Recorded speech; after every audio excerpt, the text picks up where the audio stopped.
Vadodara municipal commissioner Arun Mahesh બાબુની અધ્યક્ષતામાં મળેલી મહત્વની બેઠકમાં શહેરના ખોદાયેલા માર્ગો સત્વરે રિપેર કરવા આદેશ અપાયા છે। હાલ પાણી અને ડ્રેનેજની કામગીરીના કારણે શહેરના અંદાજે 32 જેટલા રસ્તાઓ બંધ હોવાથી વાહન ચાલકો ભારે પરેશાન છે। કમિશનરે વર્ષો જૂની લાઈનો બદલવાની કામગીરી અને પેચવર્ક નિશ્ચિત સમયમર્યાદામાં પૂર્ણ કરવા અધિકારીઓને તાકીદ કરી છે, જેથી નગરજનોને પડતી અડચણો દૂર કરી વિકાસ કામો વહેલી તકે પૂર્ણ કરી શકાય।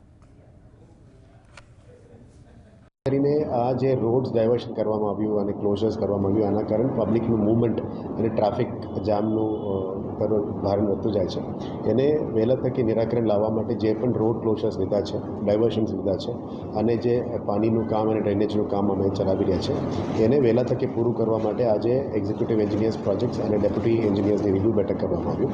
આમાં લગભગ 13 જગ્યા ઉપર પાણીના કામને લીધે બંધ હતી રોડ્સ, એને કેવી રીતે વહેલા તકે અમે કામ પૂરું કરીને ખોલવા માટે કામગીરી કરી શકાય એના ઉપર રિવ્યૂ કરવામાં આવ્યું।